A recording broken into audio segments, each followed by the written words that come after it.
Today I have here the Albrecht Duerer watercolor markers from Faber Castell. These are the professional watercolor markers. That means they have light fast informations, and here you can see that on the box. A lot of them have 3 stars out of 3. So for example, here we only have, let me check, 1, 2, 3 and 4 markers with 2 stars. So this is the 20 set, and they come in a paper box. So it's not a metal box, it is just a paper box, but I still think it's made nicely. And let's take a look at the markers. So first, here we have a small booklet inside. They explain a little bit how you can blend the colors with each other, that if they get dirty you can clean them up with the tissue, and so on. So let's take one out and see what we have, what information we have on them. So this is, for example, purple violet.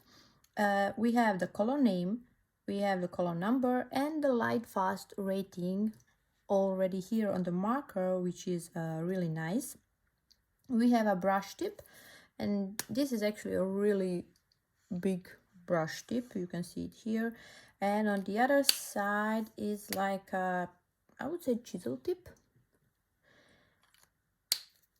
And what else do we have here? It's written high maximum light fastness, pigmented ink, and water soluble, made in Germany, and that's it.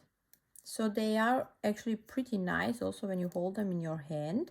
They are thicker than some other watercolor markers. I'm just gonna take one. And here I have a Tombow watercolor marker just to compare them. You can see the Tombows are longer. And if we take a look at the brush,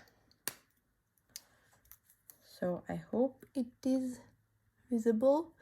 The one from Tombow is like more narrow than the one from Faber Castell. And also the other side of the Tombow is pretty small compared to the Faber Castell one.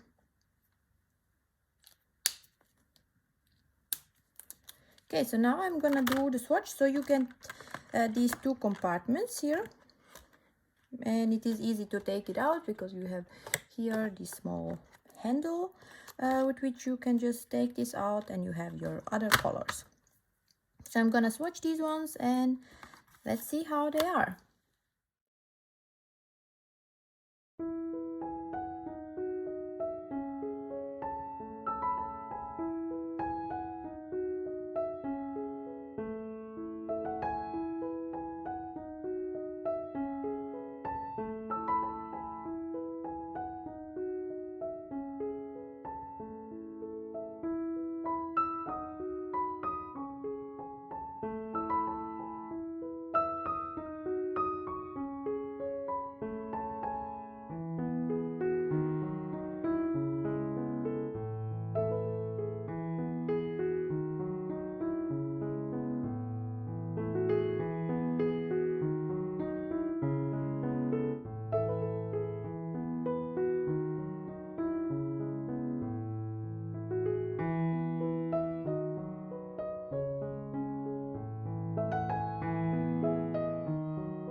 So here is the final swatch of these Faber Castell watercolor brush markers, and as you can see, almost all the colors dissolve completely. I would say they dissolve 99%. So there is, with some colors you see the spots where you've put your marker down, but still the color is dissolved nicely. It looks the same, you see, from the beginning to the end it looks almost the same, like with the blue one, and you see this pale green and also darker green one. There is really no difference from where you started and where you ended, which is actually really nice. One thing which you can see here, what I'm doing now, so once you have dissolved these markers, so you put the color down, you use the water, and it works great, it works amazing, the color moves and then it dries. But if you try to activate that color again, that will not be possible. They are more permanent.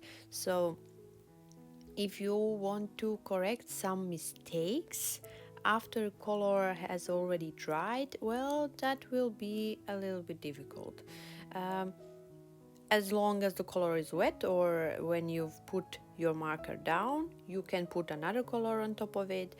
You can mix the colors. As you can see here, I have used the blue and the red one, and I got this purplish color, so you can mix them. There is no problem with that, as long as you, how to say it, activate them for the first time. So let's say it like that. So reactivation is not working.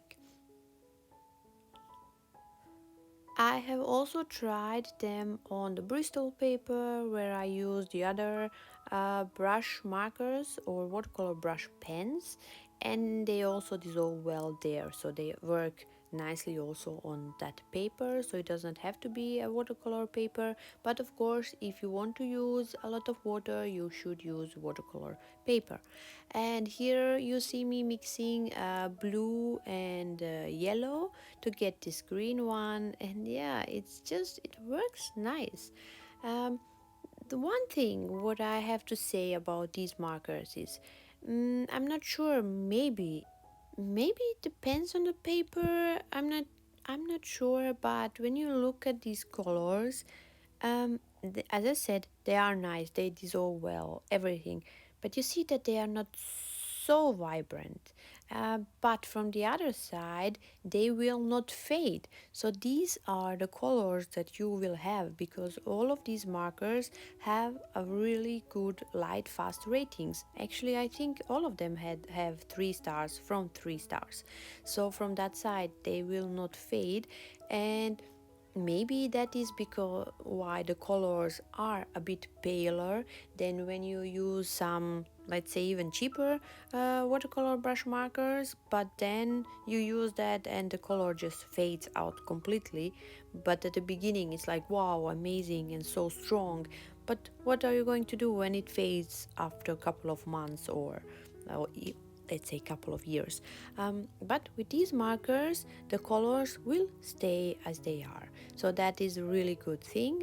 They are expensive, they are quite expensive. So if you do not care about the light fastness and you do not want to sell your work, then I think you can also buy their other markers. For example, from Faber Castell, the goldfaber, the new ones that came out, wow, they also dissolve so well, but they are not light fast, so they will fade at some point. But if you just want to use them in your whatever coloring book, or just for some drawings for yourself, something like that, and you do not care if they will fade at some point, then why not buy the cheaper ones, because I think these ones are worth the money only if you are going to sell your work. And I personally would not use them for brush lettering, because this brush is a little bit harder brush, it's not so bendy as some other brush. And yeah, so as I said, I love them, but they are expensive. So guys, thank you for watching and see you next time. Bye.